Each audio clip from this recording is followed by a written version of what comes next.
నమస్కారం.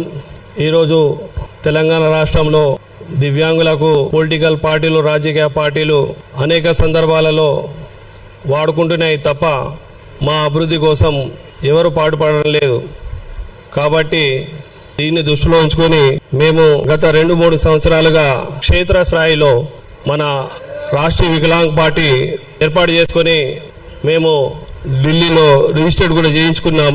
అనంతరం దివ్యాంగులు, వయోవృద్ధులు, ట్రాన్స్జెండర్లు, బడుగు బలహీన వర్గాల కోసం, వారి అభివృద్ధి కోసం మేము నిరంతరం పాటుపడుతున్నామని ఈ సందర్భంగా తెలియజేస్తున్నాం. అలాగే ప్రస్తుత ప్రభుత్వం తెలంగాణ రాష్ట్రంలో అధికారంలోకి రాకముందు దివ్యాంగులకు 6,000 పెన్షన్ వెంటనే ఇస్తామని హామీ ఇచ్చింది, కానీ ఆ హామీ నేటి వరకు అమలు చేయలేదు. మరి రాష్ట్రీయ వికలాంగ్ పార్టీ తరఫున కాంగ్రెస్ ప్రభుత్వానికి డిమాండ్ చేయనది ఏమనగా, వెంటనే గత 3-4 సంవత్సరాల నుంచి కొత్త పెన్షన్లు కూడా చాలు చేయడం లేదు. వాటితో పాటు ప్రస్తుత కొత్త పెన్షన్లు కూడా 6,000 రూపాయలు చాలు చేయాలని ఈ సందర్భంగా డిమాండ్ చేస్తున్నాం. మరి అలాగే దివ్యాంగులకు సైతం మహిళలలాగే ఉచిత బస్సు ప్రయాణం కల్పిస్తామని హామీ ఇచ్చారు. ఇచ్చిన హామీలే మీరు నెరవేర్చలేదు. మరి కొత్త హామీలకు మేము ఎలా ఆశ పెట్టుకోవాలో అర్థం కావట్లేదు. కాబట్టి 6,000 పెన్షన్తో పాటు ఉచిత బస్సు ప్రయాణం కూడా కల్పించాలని కోరుతున్నాం. మరి 2016 వికలాంగుల హక్కుల చట్టం అనేది కేంద్ర ప్రభుత్వం తీసుకొచ్చింది. దాన్ని ఇంప్లిమెంటేషన్ చేయడం లేదు. దానివల్ల దివ్యాంగుల యొక్క అధికారాలు విస్మరించిపోతున్నాయి, అంటే అమలు కావడం లేదు. దానివల్ల మాకు అనేక నష్టాలు జరుగుతున్నాయి. మరి అలాగే గత ప్రభుత్వం దివ్యాంగుల శాఖను మహిళా శాఖలో కలిపివేయడం జరిగింది. దీంతో మాకు చాలా అన్యాయం జరుగుతున్నది. ముఖ్యంగా మా బడ్జెట్ అనేది ఎక్కడికి వెళ్తుందో మాకే అర్థం కావడం లేదు. నామకే వాస్తని కేటాయిస్తున్నారు తప్ప బడ్జెట్ అమలు కావడం లేదు. కాబట్టి దేశంలో ఎక్కడ లేదు, దివ్యాంగుల కార్పొరేషన్ ప్రత్యేకంగా ఉన్నది, శాఖ ప్రత్యేకంగా ఉన్నది. మరి గత ప్రభుత్వం చేసిన తప్పిదాన్ని ఈ ప్రభుత్వం కూడా అలాగే కొనసాగించడం కరెక్ట్ కాదు. కాబట్టి దివ్యాంగుల శాఖను ప్రత్యేక శాఖ కొనసాగించాలని మేము ఈ సందర్భంగా డిమాండ్ చేస్తున్నాం. మరి దివ్యాంగుల అభివృద్ధి కోసం ప్రతి ఏడు బ్యాక్లాగ్ పోస్టులు అనేవి పడుతుండేవి. ఇప్పుడు తెలంగాణ వచ్చి సుమారు కొన్నేళ్లు గడుస్తున్నా కూడా అక్కడక్కడ మాత్రమే బ్యాక్లాగ్ పోస్టులు భర్తీగా అయినాయి. మరి ఆ ప్రతి ఏడాది భర్తీ చేయాల్సినటువంటి బ్యాక్లాగ్ పోస్టులు భర్తీ చేయడం లేదని, వెంటనే ఆ పోస్టులను భర్తీ చేసి దివ్యాంగులను ఆదుకోవాలని ఈ సందర్భంగా కోరుతున్నాం. మరి అలాగే దివ్యాంగులు సైతం అన్ని రంగాలలో ముందుకుండాలని కేవలం దివ్యాంగుల దినోత్సవం నాడే ప్రతి సమావేశంలో జిల్లా కలెక్టర్లు కానీ పై అధికారులు కానీ అంటుంటారు. మరి ఆ అభివృద్ధి జరగాలంటే మా దగ్గర తగిన అమౌంట్ లేదు. కాబట్టి బ్యాంకులు కూడా మాకు సహకరిస్తలేవు. కాబట్టి బ్యాంకు రుణాలు కూడా మాకు కల్పించే విధంగా రాష్ట్ర కార్పొరేషన్ చైర్మన్ ముత్తినేని వీరయ్య గారికి కూడా ఎన్నోసార్లు విన్నవించుకోవడం జరిగింది, కానీ వినడం లేదు. కాబట్టి మాకు ఎలాంటి షరతులు లేకుండా బ్యాంకులో రుణాలు ఇచ్చి ఆదుకోవాలని ఈ సందర్భంగా కోరుతున్నాం. మరి అలాగే తెలంగాణ రాష్ట్రంలో అసలు దివ్యాంగుల కంటే నకిలీ దివ్యాంగులు ఎక్కువ అయిపోతున్నారు.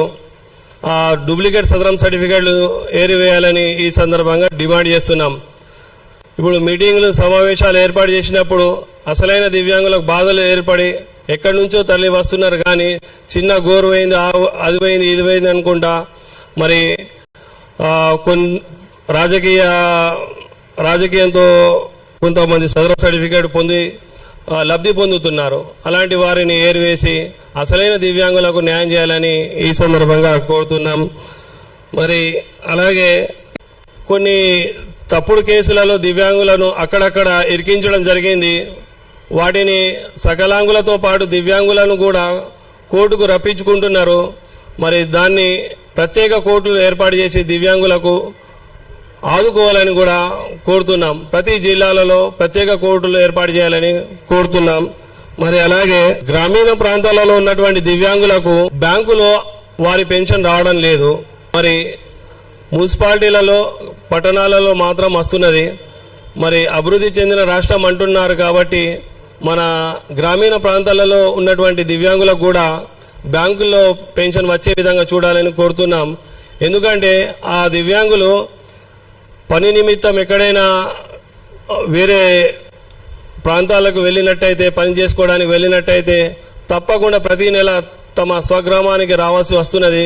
ఒకవేళ 2-3 సార్లు అనుకోకుండా రాని పక్షంలో పెన్షన్ కట్ అవుతున్నది. మళ్ళీ దాన్ని ఎంపీడీఓల చుట్టూ అక్కడ ఇక్కడ అధికారుల చుట్టూ జిల్లా కేంద్రాల చుట్టూ తిరగాల్సి వస్తున్నది. కాబట్టి వికలాంగుల పెన్షన్లు కూడా బ్యాంకులను రావాలని ఈ సందర్భంగా కోరుతున్నాం. మరి ఉపాధి హామీ పథకాలలో దివ్యాంగులకు సకలాంగుల మాదిరిగా పనులు చేపిస్తున్నారు విలేజ్లలో.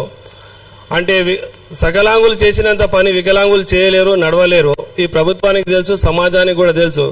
కానీ దివ్యాంగులకు కూడా ఇంత పని చేస్తేనే మీకు అమౌంట్ ఇస్తాం, లేదంటే తప్పుకోండి అంటూ చాలా గ్రామాలలో మా దృష్టికి వచ్చింది. వీటిపైన కూడా ప్రభుత్వం ఆలోచించి నిర్ణయం తీసుకోవాలని కోరుతున్నాం. ప్రతి నియోజకవర్గంలో దివ్యాంగుల జనాభా ఆధారంగా రిట్రోఫిటెడ్ మోటార్ వెహికల్స్ పంచాలని కోరుతున్నాం. చాలనంత ప్రతి నియోజకవర్గానికి 1-2 ఇలా వస్తున్నాయి. కాబట్టి బడ్జెట్ కేటాయించినామంటున్నారు 65 కోట్లు. మరి అవి ఎక్కడ పోతున్నాయో మాకు అర్థం కావడం లేదు. మరి తెలంగాణ రాష్ట్రంలో 119 నియోజకవర్గాలు మాత్రమే ఉన్నాయి. మరి ఆ మేరంగా మాకు ఒక్కొక్క నియోజకవర్గానికి సుమారు 50 నుంచి 60 వెహికల్స్ వచ్చే అవకాశాలు ఉన్నాయి. మరి దివ్యాంగుల కోసం మీరు ఇంత ఎందుకు చులకన చేస్తున్నారు అర్థం కావడం లేదు. కాబట్టి ప్రతి దివ్యాంగుడికి, అర్హులైన దివ్యాంగుడికి వాహనాలు వచ్చేలా చూడాలని కోరుతున్నాం. మరి అలాగే మొత్తానికి దివ్యాంగులకు సైతం రాజకీయాల అవకాశం, రిజర్వేషన్లు కల్పించాలని కోరుతున్నాం. ఎలాగైతే ఎస్సీ, ఎస్టీ, బీసీ రిజర్వేషన్లు ఖరారు చేయబడ్డాయో, మరియు కాంగ్రెస్ ప్రభుత్వం ఉన్నటువంటి రాష్ట్రాలలో గతంలో ఈ జియో జారీ అయింది. హర్యానా మరియు రాజస్థాన్లలో దివ్యాంగులకు ప్రత్యేకంగా కొన్ని స్థానాలు కేటాయించబడ్డాయి రాజకీయంగా. మరి అలాగే ఇక్కడ కూడా కాంగ్రెస్ ప్రభుత్వం ఉన్నందున మా దివ్యాంగులకు కూడా రాజకీయంగా ఎదగడానికి రిజర్వేషన్ కల్పించాలని ఈ సందర్భంగా కోరుతున్నాం. మరి అలాగే నామినేటెడ్ పోస్టులలో కూడా మాకు అవకాశం కల్పిస్తలేరు. మా దివ్యాంగులలో కూడా చాలామంది డాక్టర్లు, మేధావులు ఉన్నారు. మరి వాళ్ళ నాలెడ్జ్ అనేది వాడుకోవడం లేదు ప్రభుత్వం. కాబట్టి మాకు కూడా అవకాశం ఇవ్వాలని ఈ సందర్భంగా కోరుతున్నాం. మేము అడిగినటువంటి డిమాండ్లను రాష్ట్ర ప్రభుత్వం ఒకసారి ఆలోచన చేసి మాకు న్యాయం చేయాలని ఈ సందర్భంగా కోరుతున్నాం. జై దివ్యాంగ్, జై జై దివ్యాంగ్, జై రాష్ట్రీయ వికలాంగ్ పార్టీ, జై జై రాష్ట్రీయ వికలాంగ్ పార్టీ.